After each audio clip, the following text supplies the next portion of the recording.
ഇന്നലെ STPയുടെ മലപ്പുറം ജില്ലാ കമ്മിറ്റി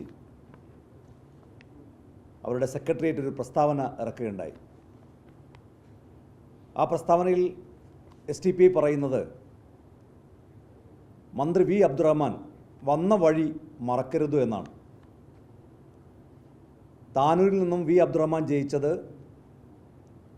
STPയുടെ പിന്തുണയോടെയാണ് എന്നാണ് ആ പ്രസ്താവനയുടെ ഉള്ളടക്കം. V. അബ്ദുറഹ്മാൻ താനൂരിൽ നിന്ന് ജയിച്ച് മന്ത്രിയായത് STPയുടെ പിന്തുണയോടുകൂടിയാണ് എന്ന് ഞങ്ങൾ മുമ്പ് പലതവണ പറഞ്ഞതാണ്. പക്ഷേ ഇപ്പോൾ STP തന്നെ അക്കാര്യം പരസ്യമായി സമ്മതിക്കാൻ വേണ്ടി തയ്യാറായിരിക്കുന്നു.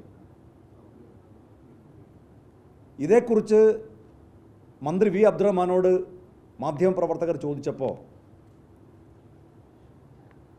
എനിക്ക് എല്ലാ വിഭാഗം ജനങ്ങളുടെയും വോട്ട് കിട്ടിയിട്ടുണ്ട് എന്നാണ് അദ്ദേഹം മറുപടി നൽകിയത്.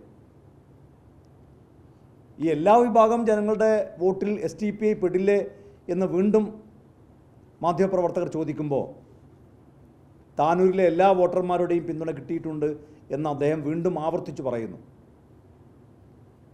അപ്പം മന്ത്രി തന്നെ STPയുടെ വോട്ട് കിട്ടിയിട്ടുണ്ട് എന്നാണ് ഇന്ന് സമ്മതിച്ചത്. CPMൻ്റെ മലപ്പുറം ജില്ലാ സമ്മേളനം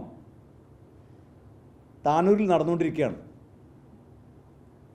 അപ്പോൾ CPM ഇക്കാര്യത്തിൽ അവരുടെ നിലപാട് വ്യക്തമാക്കാൻ തയ്യാറാകണം.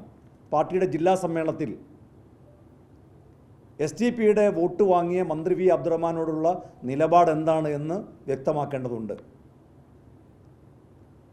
മാത്രമല്ല V. അബ്ദുറഹ്മാൻ പറയുന്നത് ഞാൻ പറഞ്ഞത് ജമാഅത്തെ ഇസ്ലാമിക്കെതിരെയാണ്, അതുകൊണ്ട് തെറ്റിദ്ധാരണ വേണ്ട.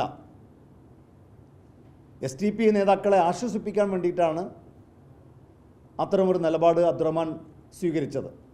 നിങ്ങൾ പിണങ്ങിപ്പോകരുത് എന്നാണ് ആ പറഞ്ഞതിൻ്റെ ചുരുക്കം.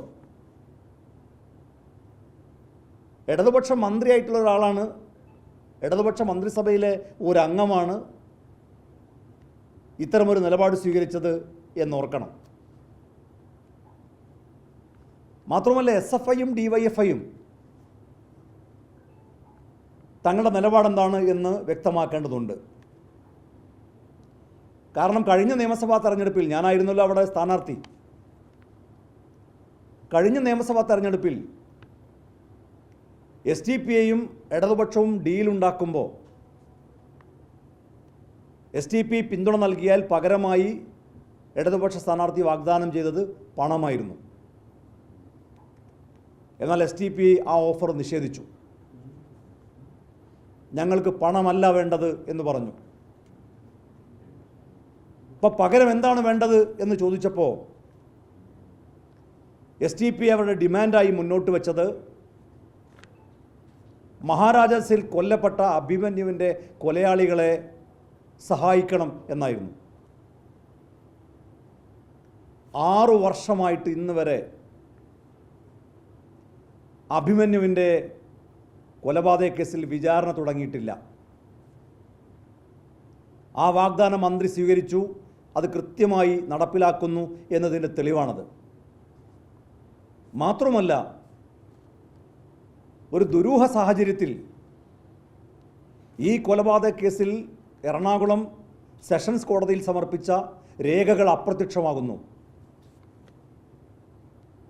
ചാർജ് ഷീറ്റ് കാണുന്നില്ല, പോസ്റ്റ്മോർട്ടം റിപ്പോർട്ട് കാണുന്നില്ല, വൂണ്ട് സർട്ടിഫിക്കറ്റ് കാണുന്നില്ല. അഭിമന്യുവിൻ്റെ കൊലപാതക കേസിലെ ഏറ്റവും നിർണായകമായ തെളിവുകളായ 11 രേഖകൾ കോടതിയിൽ നിന്ന് അപ്രത്യക്ഷമായി. ഇത് പ്രതികളെ സഹായിക്കാൻ വേണ്ടിയാണ് എന്ന കാര്യത്തിൽ ഒരു സംശയം വേണ്ട.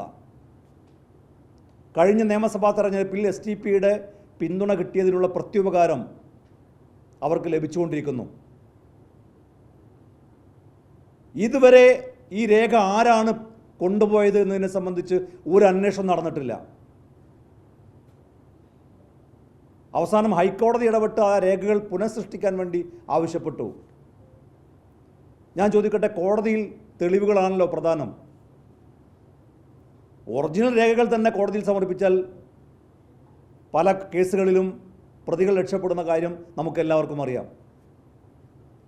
ഒരു രേഖ പുനഃസൃഷ്ടിച്ചാൽ, അതും വൂണ്ട് സർട്ടിഫിക്കറ്റ്, പോസ്റ്റ്മോർട്ടം റിപ്പോർട്ട് തുടങ്ങിയ രേഖകൾ നിർണായകമായ എവിഡൻസ് അത് പുനഃസൃഷ്ടിച്ചാൽ കോടതിയിൽ അതിൻ്റെ വാല്യൂ എന്തായിരിക്കും? അപ്പോൾ ഈ കേസിൽ പ്രതികൾ മുഴുവൻ രക്ഷപ്പെടാൻ പോകുന്നു എന്നത് ഉറപ്പാണ്. മാത്രമല്ല, വിചാരണ വൈകി പോകുന്തോറും സാക്ഷികളായിട്ടുള്ള മഹാരാജാസ് കോളേജിലെ പല വിദ്യാർത്ഥികളും ഇതിനകം വിദേശത്ത് ജോലി ആവശ്യാർത്ഥം പോയി. ഇനി അവരൊന്നും വരാൻ പോകുന്നില്ല. അപ്പോൾ അഭിമന്യുവിൻ്റെ കൊലപാതകത്തിൽ പ്രതികൾക്ക് നൽകിയ സഹായത്തിൻ്റെ പിന്തുണയാണ് ഇന്ന് ഇടതുപക്ഷ മന്ത്രിസഭയിലെ ഒരു മന്ത്രിയുടെ മന്ത്രിസ്ഥാനം. അഭിമന്യുവിൻ്റെ ആത്മാവിനെ ഒറ്റുകൊടുത്തതിൻ്റെ പ്രതിഫലമാണ് വി അബ്ദുറഹ്മാൻ്റെ മന്ത്രിസ്ഥാനം എന്ന കാര്യത്തിൽ യാതൊരു സംശയമില്ല. അതുകൊണ്ട് എസ് എഫ് ഐ പ്രവർത്തകനാണ് കൊല്ലപ്പെട്ടത്. വർഗീയത തുലയട്ടെ എന്ന് നാട് നീളെ പോസ്റ്റർ ഒട്ടിച്ചവരാണ് SFI. ഇടതുപക്ഷ മന്ത്രിയോടുള്ള നിങ്ങളുടെ സമീപനം എന്താണ്? ആ മന്ത്രിയെ പുറത്താക്കാൻ നിങ്ങൾ സമരത്തിന് നേതൃത്വം കൊടുക്കുമോ? ആ മന്ത്രിക്കെതിരെ നിലപാട് സ്വീകരിക്കാൻ DYFIക്ക് ആർജവമുണ്ടോ?